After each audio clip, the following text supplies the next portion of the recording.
Bismillahirrahmanirrahim. Alhamdulillahi rabbil alamin wa bihi nasta'inu ala umuri dunya waddin. Wassalatu wassalamu ala sayyidil anbiya'i wal mursalin sayyidina wa maulana Muhammad sallallahu alaihi wa ala alihi wa sahbihi wa sallam ajma'in. Subhanallah walhamdulillah wa la ilaha illallah wallahu akbar wa la hawla wa la quwwata illa billahil aliyyil azim. Adada kulli harfin kutiba yuktabu abadal abidin wa dahrad dahirin. Subhanaka la ilma lana illa ma'allamtana innaka antal alimul hakim.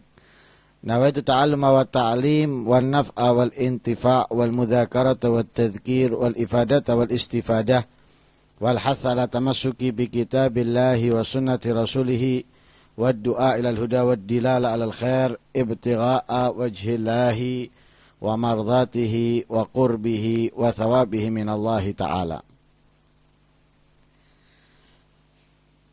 Kali ini membahas pembahasan yang diharamkan bagi perempuan yang haid atau nifas.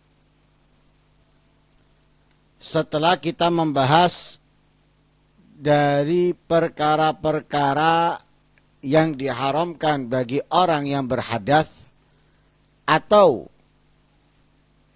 dan orang yang janabat. Wa yahrumu bil haidi asyratu asya. Dan yang diharamkan bagi perempuan yang haid atau sebab haid dan nifas asyratu asya, ada 10 macam.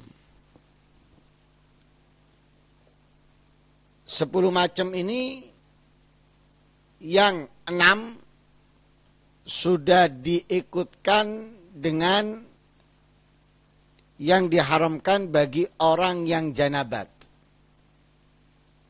Jadi kalau boleh diurut, orang yang berhadas diharamkan bagi mereka 4. Lalu bagi orang yang janabat ditambah 2, totalnya 6. Kemudian sebab haid diharamkan 10.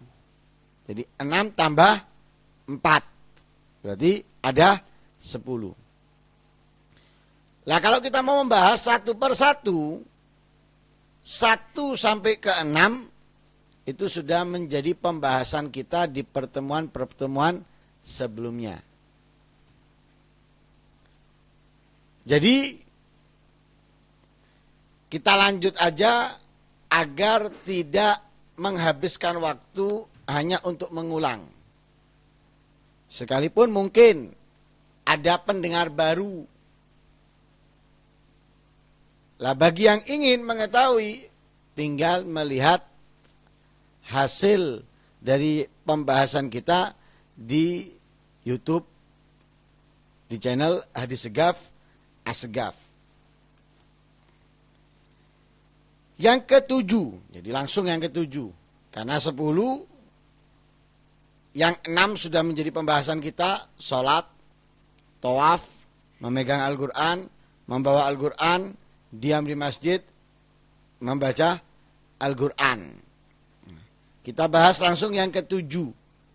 Dari perkara-perkara yang diharamkan sebab haid. Apa yang ke-7? Wassaumu, dan puasa. Lah puasa ini ada 2. Ada puasa wajib, ada puasa sunnah. Lah bagi perempuan yang haid atau nifas diharamkan melakukan puasa baik yang wajib atau yang sunnah. Bukan hanya sekedar haram, bahkan tidak sah. Apakah ada haram yang sah? Ada. Di beberapa hal, di beberapa keadaan, atau di beberapa macam ibadah, terkadang kita menemukan haram tapi sah. Ada yang haram nggak sah. Seperti wudhu memakai air gosok. Air punya orang lain kita nggak izin, kita pakai. Wudhunya sah, tapi haram. Sama halnya dengan pembahasan kita di beberapa pertemuan yang lalu. Tayamum dengan debu yang masuk dalam kewakofan masjid. Dia nggak bisa keluar dari masjid. Takut atau memang nggak bisa keluar. Sedangkan dia dalam keadaan janabat. Dia kan haram di dalam masjid. Supaya nggak haram bagaimana? Tayamum. Karena nggak menemukan air di dalam. Dia harus tayamum. Dengan syarat bukan debu yang termasuk wakaf masjid. Lah kalau debu itu wakaf masjid, sah tayamumnya tapi haram. Paham ini ya? Lah puasanya perempuan yang haid atau perempuan yang nifas itu haram, tidak sah. Ijma itu sudah. Ijma, kesepakatan para ulama, haram dan tidak sah. Karena hadisnya sudah jelas. Yang diriwayatkan oleh Sayyidatina Aisyah. Di dalam Sahihul Bukhari dan Sahih Muslim. Disebutkan oleh Sayyidatina Aisyah, kunna nu'maru bi qada'is salah. Kunna nu'maru bi qada'is shaum. Wala nu'maru bi qada'is salah. Kita diperintahkan untuk mengqadha puasa, tidak diperintahkan untuk mengqadha salat. Karena itu haram puasa dan tidak sah fardunya atau sunnahnya. Sekalipun ada kewajiban qadha bagi si perempuan meninggalkan puasa sebab haid atau sebab nifas. Tapi kalau sudah suci dari haidnya, suci dari nifasnya, apakah sah puasanya kalau dia belum mandi suci? Sah. Suci tengah malam, baru mandi suci dari haid atau nifas setelah azan subuh. Gimana puasanya? Sah. Nggak masalah. Yang penting sebelum terbitnya fajar dia sudah niat puasa. Sekalipun mandinya jam 5 nggak masalah. Sama dengan laki-laki yang janabat. Laki-laki yang janabat mandinya misalnya malam junub, mandinya setelah subuh nggak masalah, sah. Begitu juga perempuan yang haid atau perempuan yang nifas. Tapi bagi mereka disunahkan imsak. Bagi perempuan yang haid, bagi perempuan yang nifas itu disunahkan imsak. Imsak itu apa? Berperilaku seperti orang puasa tapi tanpa niat. Tidak makan, tidak minum, meninggalkan segala yang membatalkan puasa. Tapi tidak niat. Boleh. Nah, tidak niat. Boleh.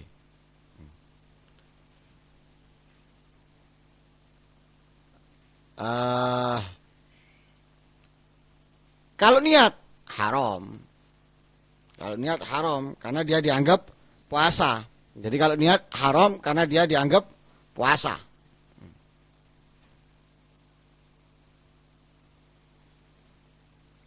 Paham ini ya? Itu yang ketujuh. Yang kedelapan, at-tolak. Tolak. Lah yang diharamkan di sini bukan istrinya tapi suaminya. Yang diharamkan suaminya, bukan istri. Kalau yang lain istrinya. Ya, yang lain istrinya, tapi kalau yang ini bukan istrinya, tapi bukan istrinya. Kalau yang lain istrinya, kalau ini adalah suaminya yang diharamkan. Mentalak istrinya dalam keadaan haid.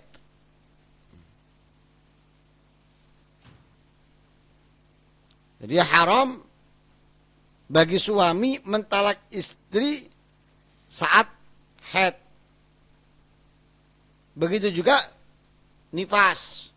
Di masa nifas ditalak istrinya sama si suami, haram. Berarti apa? Dosa si suami. Sekalipun talaknya terjadi. Talak tetap terjadi, akan tetapi suami mendapatkan dosa. Karena mentalak di masa haid atau nifas. Kenapa kok haram atau dosa bagi mereka yang talak di masa haid atau nifas? Memperlambat atau memperpanjang masa iddah.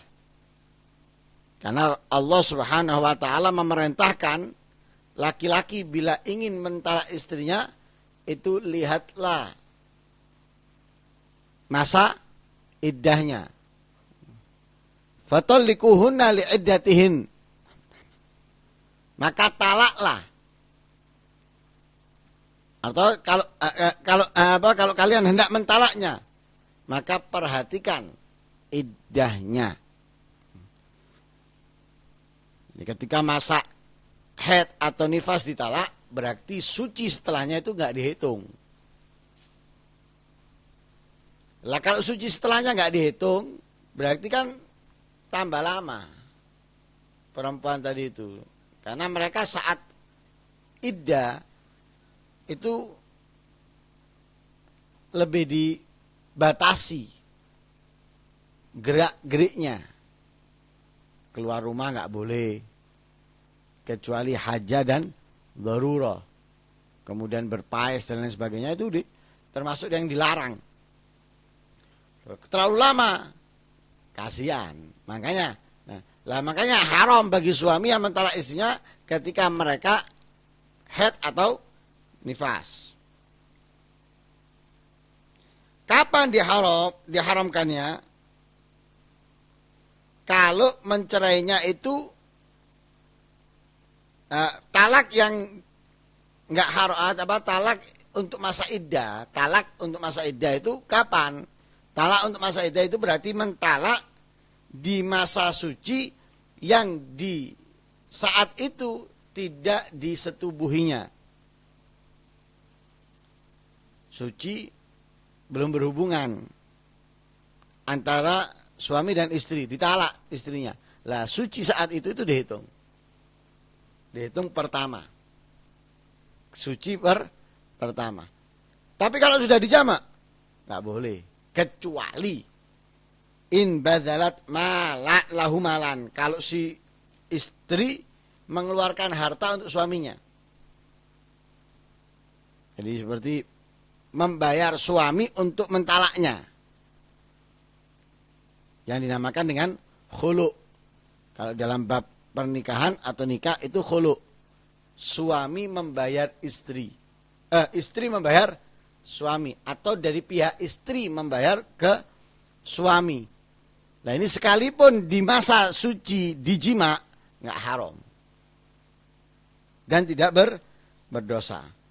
Nah, paham ini ya? Jadi haram bagi suami mentalak istrinya di masa haid atau nifas.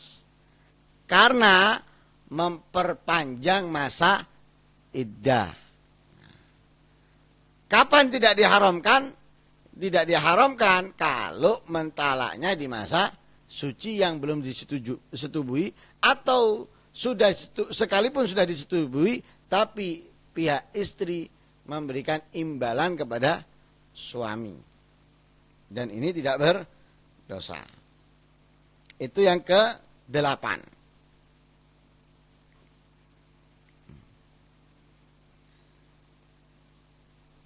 Nah, masih ada dua pembahasan di sini. Nah, pembahasan ke-8 dan ke-9 nanti di pembahasan yang ke-9 dan ke-10. Lah, yang ke-10 ini agak panjang. Nah, insya Allah akan kita lanjutkan di pertemuan berikutnya aja. Ya, di pertemuan berikutnya akan kita bahas. Pembahasan kita malam ini yaitu 2. Tambahan dari 6 yang diharamkan sebelumnya bagi orang yang janabat, yaitu adalah as-shaum, puasa. Ini haram bagi perempuan masa haid atau nifas berpuasa fardu ataupun yang sunnah. Kalaupun dilakukan tidak sah, akan tetapi bagi mereka wajib mengqadai puasanya. Bagi mereka wajib mengqadai puasanya. Yang kedua talak. Tapi talak ini keharaman bagi bukan pihak perempuan tapi pihak suami. Bukan pihak istri tapi pihak suami. Haram mentalak istrinya di masa haid atau nifas karena memperpanjang masa iddah. Nah, karena sebab Allah SWT dalam ayat Al-Quran memerintahkan para suami itu kalau mentalak lihatlah masa iddahnya.